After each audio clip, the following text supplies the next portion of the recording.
Hello Daily Drafters and welcome to the March of the Machine pre-release guide here on the channel, designed to get you ready for your pre-release events this weekend. This video will be full of useful information for beginners to seasoned veterans, whether this will be your first ever pre-release or if you're looking for March of the Machine specific information to make sure you are on top of your game at your LGS.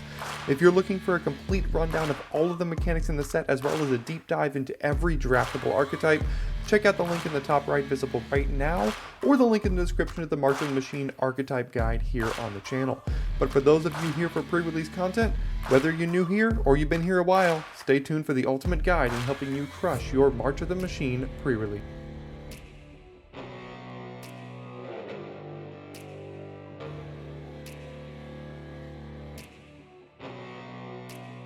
Before we hop into the content for this video, I'd appreciate if you consider subscribing to the channel if you aren't already. These set reviews take a lot of time and have to be done on a strict schedule, and I'm doing everything I can to get them to you when I know you need them. Remember, YouTube doesn't allow any content creators to make a single penny off of their YouTube content unless they have a minimum of 1,000 subscribers, and we are rapidly approaching that number. So if you think I deserve to be rewarded for the content I make, a subscription is all that's needed to help the channel head in the right direction. It's absolutely free for you, so there's really no reason not to. Now, some of you might be asking yourself, what exactly is a pre-release? Well, each year there are roughly 4 main set releases of Magic the Gathering products, and most local game stores run what's called a pre-release for each of these main set releases. Essentially, you go and battle it out against your friends and strangers using several booster packs of the brand new cards for the upcoming set that has yet to be released, hence the name pre-release. If this sounds interesting to you, let's take a step-by-step look at exactly how these events are run. Step 1. Locate your local game store. In order to participate in a pre-release event, you'll need to locate one. If you do not already have a local game store that you frequent, I've included a link in the description to a website that will help you find a game store running a pre-release event near you. Now that you've found where you'll be participating, it's time to get registered. Usually stores run events all weekend, maybe like one on Friday, 2 on Saturday, and 1 on Sunday. Just check with your LGS to see when the events are happening and which ones you would like to attend. Be sure to note that sometimes these events fill up fast, so you may need to pre-register to ensure you have a spot. It just depends on your store. Other times, you can just walk in and register on the spot. Be sure to find out what is best for your situation. Now that you're registered, it's time for the fun part. When it's time to start the event, you will get handed a pre-release pack like the one on your screen now. For this set, there's only one pre-release pack that you can receive. In other sets, sometimes you have a choice, but for March of the Machine, we've got just the one. Now that you've got your pack, when the event begins, you'll be instructed to open your pack and begin your deck build. It varies from store to store, but usually you will have about 50 minutes or so to build your deck and get ready for your matches. Let's take a look at what you'll find when you open your pack. Inside, you will find one traditional foil rare or mythic rare from March of the Machine with a year stamp, and here's an example of what that card might look like using a rare from the last set, Phyrexia All Will Be One. 6 March of the Machine draft boosters, 1 20-sided spin down die, 1 MTG Arena code card, and 1 bonus legendary creature promo. Now, note that this bonus legendary creature will not be legal to include in your sealed deck for the event. I don't know how this promo will be packed inside of your kit, but wherever it is and whatever it looks like, remember that it is not legal to be included in your deck. I know, it's frustrating, but I'm just the messenger. Something that I don't normally go over here, but I think will be greatly beneficial to know with regards to this set specifically, is what exactly will be contained inside of your 6 March of the Machine draft boosters. Usually it's pretty straightforward, but this time there's a lot going on. So when you open any one of your boosters, you will find the following. 1 basic land or dual land, and dual lands replace the basics in 50% of the packs. 8 commons, 2 uncommons, 1 double-faced card of any rarity, 1 single-faced card of the uncommon, rare, or mythic rarity, 1 battle card of the uncommon, rare, or mythic rarity, and 1 multiverse legend of the uncommon, rare, or mythic rarity. Now, this may look like you can get up to 4 mythics in your pack, but the max is actually 2. Your multiverse legend has the ability to be a rare or mythic, and then any one of the battle, single-faced, or double-faced cards have the ability to be a rare or mythic, but not any more than one of those. Also note that all 15 of these cards are legal to be included in your sealed deck, as well as your foil stamped promo rare or mythic. Well, now we have everything we need to begin our deck build. If you'd like to see an example of a March of the Machine sealed deck build, stick around till the next segment where I will build an entire sealed deck on screen for you to follow along with. Also, you can tune into the channel this Thursday at 5 p.m. Eastern Standard Time for the release of a VOD from my participation in the MTG Arena Early Access event, where I will be participating in a sealed event with gameplay with other content creators. If you're not subscribed yet, you will absolutely want to be so you can have those notifications turned on for the release of that video. After you've built your deck, you will then be assigned an opponent by the event coordinator, and you will play out your first match. Different stores will give you different amount of matches for the event, but it's usually a minimum of 3. Sometimes you might be lucky and able to play 4 or more, it just depends. After you've finished your matches, you may qualify for some prizes, so be sure to check with the event coordinator to cash in on your winnings.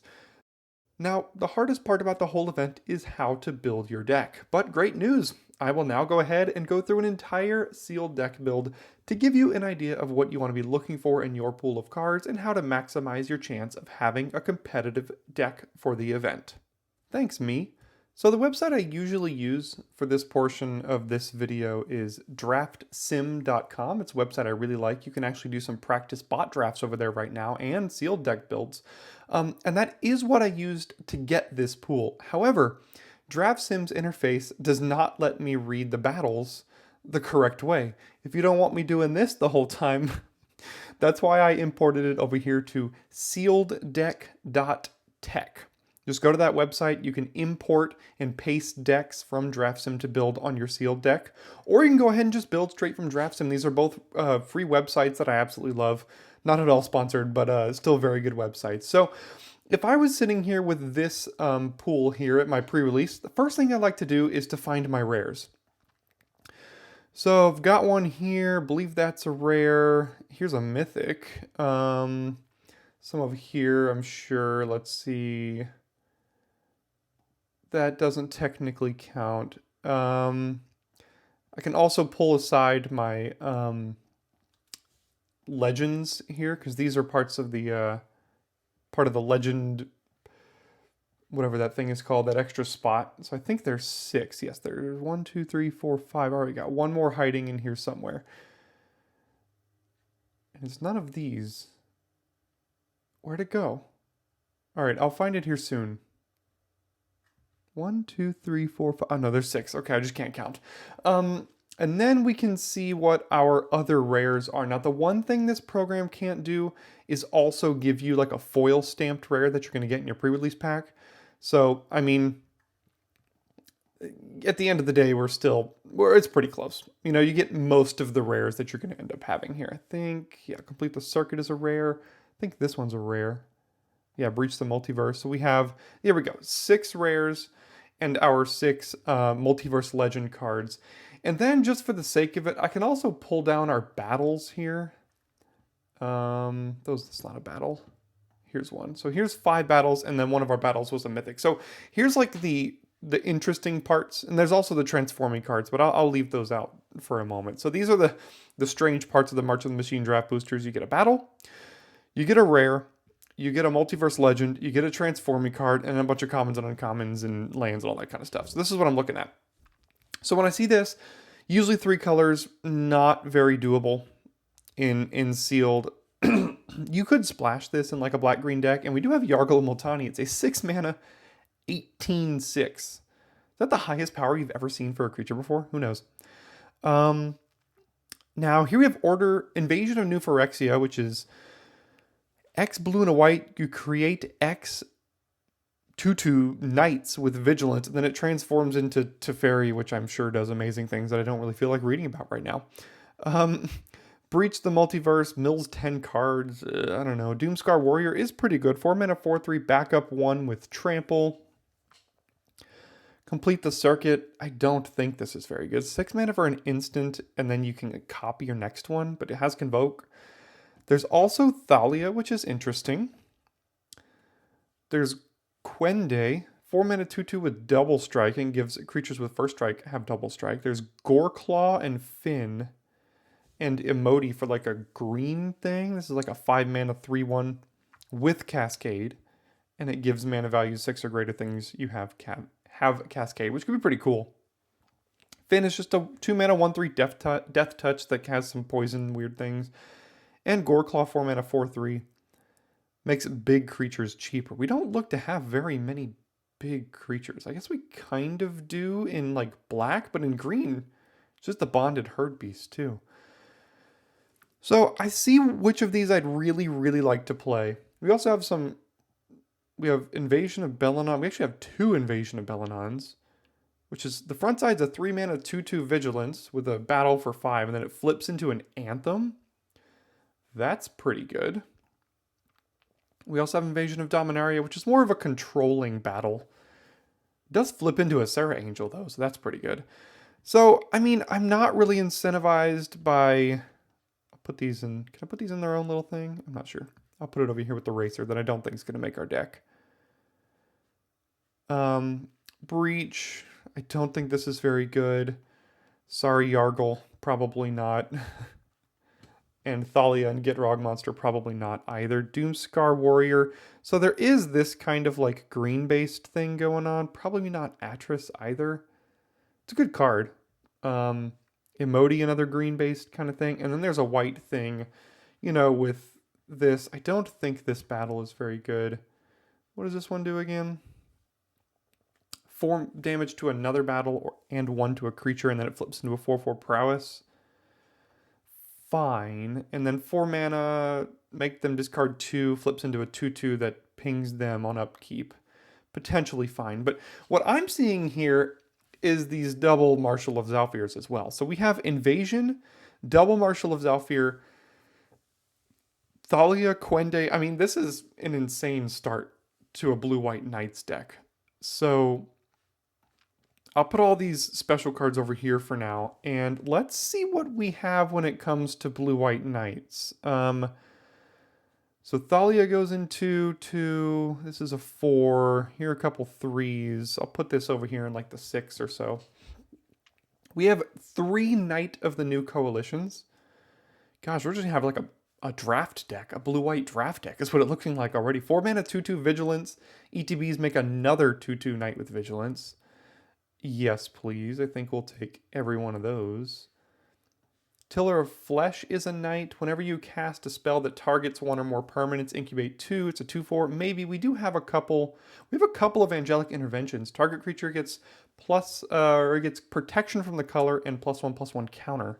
So that's actually pretty good.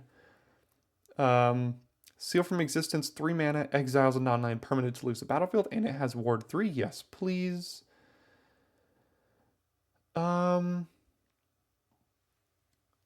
Maybe that could go with like the Tiller of Flesh package over here, as well as the Angelic Interventions. It's +2/+2 and has flying.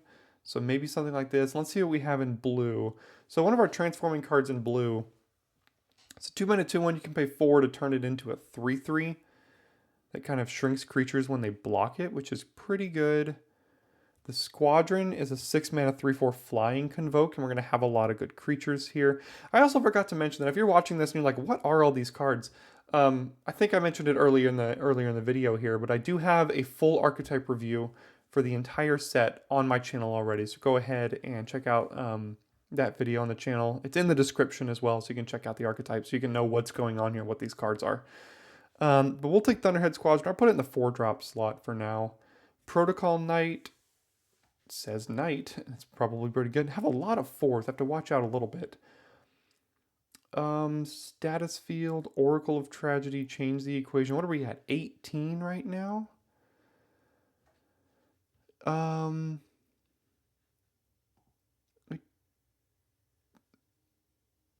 mean, Invasion of Dominaria is not bad. Gain 4 life, draw a card. It flips into a Serra Angel. I mean, it's probably pretty good with the amount of 2-drop Knights that we're going to have here. Eyes of Gitaxias. 3 mana, incubate 3, draw a card. Okay. Enduring Bond Warden, 1 mana, 0/1. Could be a 1 mana 1/2 when it dies, put its counters somewhere. Sky Warden, 3 mana, 2/2 flyer. transform an incubator token. This could go pretty well with double Eyes of Gitaxias potentially. When you're trying to build sealed decks that are like tribal like this, you're not very often going to succeed necessarily with getting all the way there on all the nights. I mean, we've gotten pretty darn close, pretty much as close as it's going to be with double Marshal of Zhalfir here. We have the March. Is that our only payoff? I mean, Belladon War Anthem wants us to have a ton of creatures as well, so this is a little bit slower. It's going to be very, very difficult to build a sealed deck that is pretty aggressive too. Power up to 4/3. I think I just want more creatures. What's our removal looking like right now? I guess Stasis Field? Or where is that? Seal from Existence? And that's pretty much it? So do we have to play Stasis Fields? 2 mana makes it an 0/2 with Defender. Potentially. We're at 24 now. 2 mana 1/3 dies, you loot, or you shuffle some things in, which doesn't really do anything. Change the equation. No. Spacecraft, no. Refusal. I mean, Tidal Terror could just be fine. Bola Slinger 4 mana 2/2 with backup 1. But we are pretty crowded in the 4-drop slot right now. Don't know how many more of those I want. Phyrexia and Awakening I don't think is for this deck. Cut Short. That was activated or tapped. And we're not really looking to that. We're looking to attack them a little bit more. And the Bond Wardens, like whatever. Yeah, I think we could probably run this package here. Eyes of Gitaxias is a little bit slow, but 3 mana, draw a card, incubate 3, and then for 2 mana just flip that, which is pretty good. This is 24 right now. And honestly, it looks pretty darn good. I might consider even just running this with 16 lands here. If I had to cut a card, I think the Tiller of Flesh is not bad. We have, when it targets 1 or more permanents. So we have Intervention ×2. We have double Stasis Field. We have Aerial Boost. I don't think Seal from Existence counts because it counts on Enter the Battlefield ability, not a cast ability, but that's fine. So we have, don't forget, Thalia taxes our own non-creatures as well, but I think it's still fine. It's 2 mana 2/1 first strike knight. Actually, it's not a knight, it's a soldier, but it's still pretty good. Although battles aren't creatures, we do have 12 non-creatures with Thalia. I think she's still fine. It taxes them too, so. What are our mana sinks here? Double Eye of Gitaxias.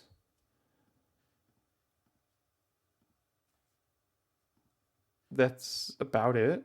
That's the only thing we really need the mana for, so running 16 is probably fine if we ran this deck. So, yeah, running this plus 16 could work. Let me go ahead and throw this deck back here. I don't think there's anything in this pool that's going to compete with this. I mean, we can check out this kind of green deck. Maybe like blue-green big spells, but like we don't really have, like every one of the blue cards we put in here was like a night card. Except I guess the Eyes of Gitaxias and the Stasis Fields could go in that deck as well. So what if we did something like,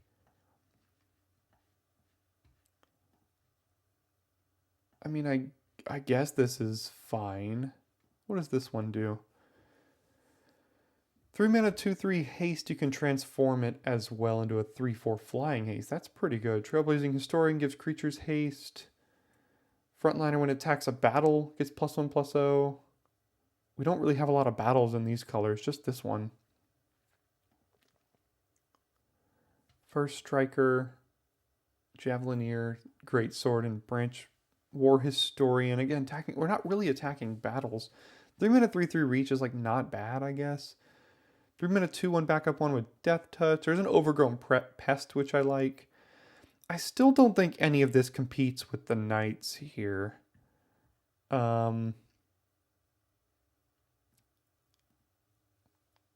have double Vanquish the Weak, which I like. Ichor Drinker is good. 2-mana 1/1 Death Touch that turns into a 3/3 that deals combat to draw a card. That's pretty good. We have a pretty good pool of powerful cards here. But boy, do we have like a straight up blue-white Knights deck. Which I think is pretty clearly the deck here. I mean, I could spend some more time going through other options, but I don't really think it's necessary exactly if we're just going to go ahead and think about running it back basically just like this with what I had earlier. So double Stasis Field, double Marshal. Here are the combat tricks. Here's our battles. Seal from Existence. The eyes seem fine. Here's our creatures. And then the bunch of 4-drops.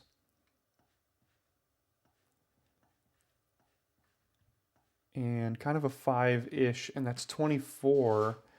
And then you're allowed to also add basic lands, as many as you would like, to your deck for those that don't know, which would put us at 40 cards if we did it this way, 8 and 8, which seems maybe